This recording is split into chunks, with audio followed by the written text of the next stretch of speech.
Yeah, well, I think what we've seen over the last 2 years is a significant amount of energy put in by the investment managers to reviewing trading platforms, looking at reporting mechanisms in order to meet MiFID II compliance. But despite that, despite all of that effort, there's still a significant number of areas where the regulation is either not clear or it's very difficult to put into place in practice.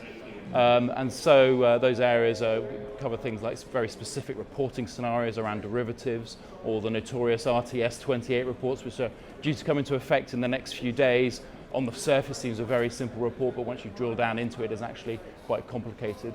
And of course other areas such as the lack of a consolidated tape at the moment, so we're collecting all this fantastic reporting data, but there's no real easy way for investment managers to utilize it. So that's something that, areas still that we're looking to see from ESMA in particular, how they're going to proceed. From Eze Software's perspective, we supported a wide range of our clients going through MiFID II, and we continue to work with them in integrating with more and more APAs, and also working with key groups such as EMEA and Fixed Trading, who have been very influential and important in steering the industry through MiFID II.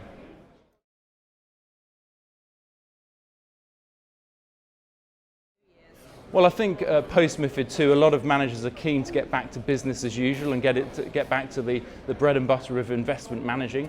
But of course, there are other key changes coming up into the industry. GDPR in a few months, SFTR next year in 2019, and of course the big question of Brexit. So we're not quite back to plain sailing yet. But if I had to pick one item out for this year that there's a big focus on, I think it's cybersecurity and protection of data that is no longer stored on premise.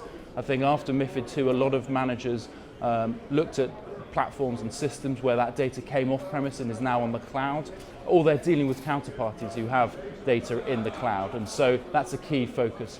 And certainly from Eze Software's perspective as well, we went through our ISO 27001 certification, very important to ensure that our clients can see that our own internal data processes are up to the level that they need to be.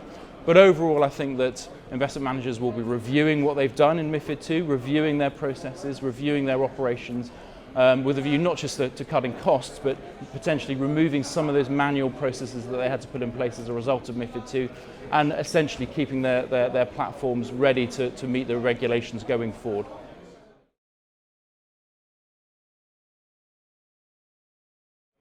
Well, to answer that, we need to look back at some of the significant changes that we've made over the last year or two.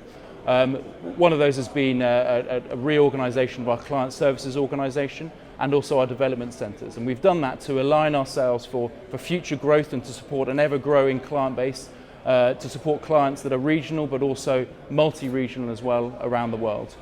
So in 2018, from a services perspective, we look forward to reaping the benefits of that.